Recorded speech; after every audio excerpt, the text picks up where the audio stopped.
अरबों का एक मशहूर बुत जो सफा और मरवा पहाड़ियों पर पूजा जाता था। ये वो बुत थे जिसे लोगों ने अपने हाथों से नहीं तराशे थे, बल्कि ये जीते जागते हकीकी इंसान थे। उन्होंने खाने काबा के अंदर ऐसा क्या जुर्म किया था जिसकी वजह से अल्लाह ने उन्हें ऐसा खौफनाक अजाब दिया जो आने वालों के लिए इबरत की निशान बन गई।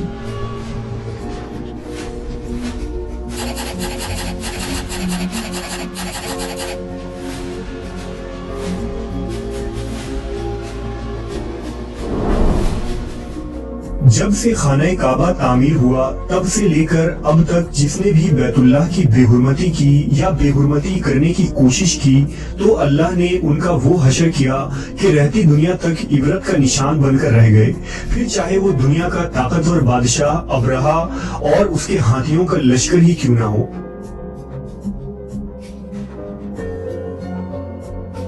इसके अलावा तारीख में कई ऐसे वाकयात मिलते हैं कि जिन्होंने काबा शरीफ की बेहुरमती की और उनको अल्लाह ने दर्दनाक अजाब देकर तबाह कर दिया। इसकी एक मिसाल इसाफ और नाइला है। इसाफ बिन याला और नाइला बिनते जैद दरअसल कबीला बनी जुरहुम के एक मर्द व जन थे। नाइला एक खूबसूरत और हसीन लड़की थी जो अपने कबीला में यमन के किसी इलाके में रहा करती थी।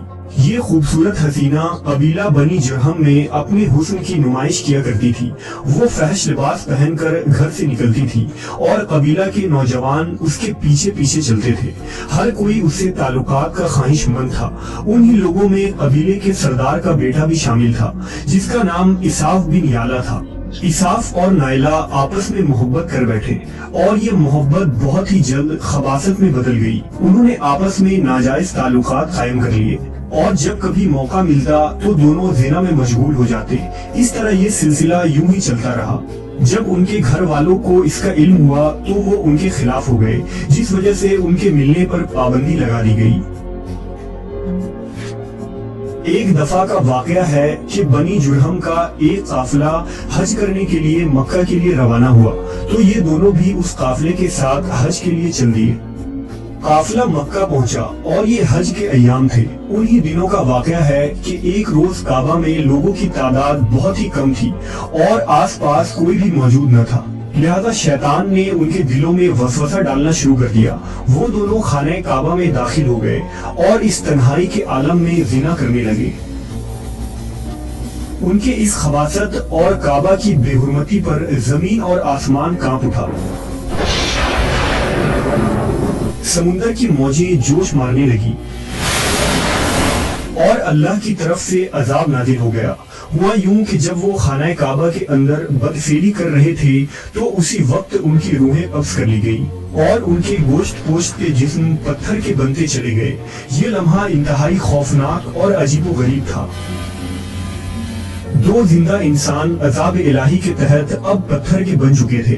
कुछ देर बाद जब बनी जुरहम के लोग काबा के करीब आए और बैतुल्लाह के दरवाजे को खोला तो दोनों बदबख्त बरहना हालत में पत्थर बने खड़े थे।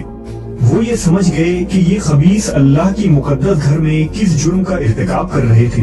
लोगों ने दोनों के मुजस्समों को उठाया और बाहर लाकर जमीन में गाड़ कर उन्हें खड़ा कर दिया ताकि ये लोगों के लिए इबरत का निशान बना रहे। कुछ दिन गुजरने के बाद मक्का के लोगों ने इसाफ के बुत को उठाकर कोहे सफा के मकाम पर रख दिया और नाइला के बुत को उठाकर कोहे मरवा के मकाम पर रख दिया।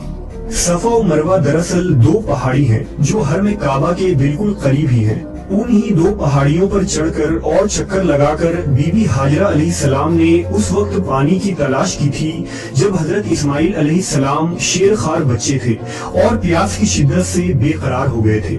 इसलिए जमाने कदीम से ये दोनों पहाड़ियां बहुत मुकद्दस मानी जाती थी और हाजी उन पर चढ़कर बड़े एहतराम और जज्बा अकीदत के साथ तवाफ किया करते थे।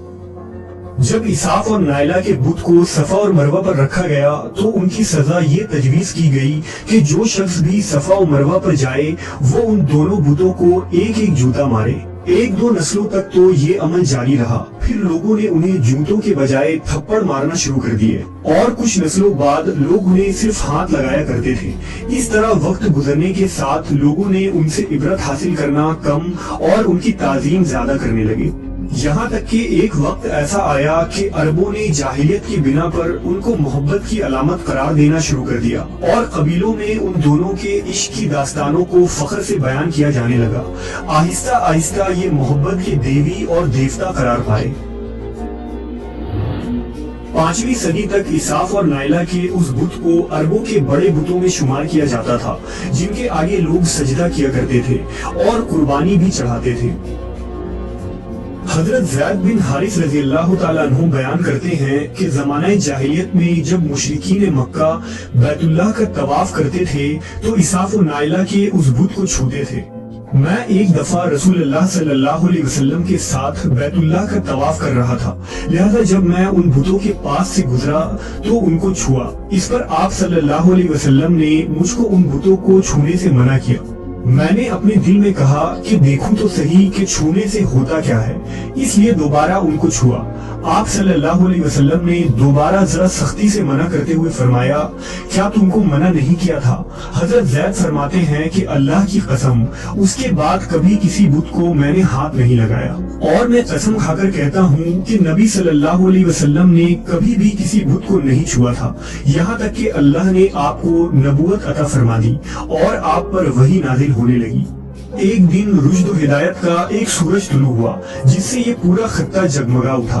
حضور پاک صلی اللہ علیہ وسلم نبوت کے عہدے پر فائز ہوئے۔ آپ صلی اللہ علیہ وسلم نے دعوت و تبلیغ کا کام شروع کیا۔ 10 ہجری میں جب اللہ نے عرب میں دین اسلام کو غالب کیا اور محمد صلی اللہ علیہ وسلم نے مکہ فتح کیا تو آپ فتح کے بعد حرم شریف میں داخل ہوئے اور آپ نے اپنے بھائی حضرت علی کے ساتھ مل کر تمام چھوٹے بڑے بتوں کو توڑ ڈالا۔ آپ بت توڑتے جاتے اور یہ فرماتے جاتے کہ حق آ گیا اور باطل مٹ گیا، بے شک باطل نے مٹ جانا ہی تھا، یہاں تک کہ خانہ کعبہ تمام بتوں سے پاک ہو گیا۔ پھر آپ صفا اور مروہ پر تشریف لے گئے اور اساف و نائلہ کے اس بت کو اپنے مقدس ہاتھوں سے توڑ ڈالے۔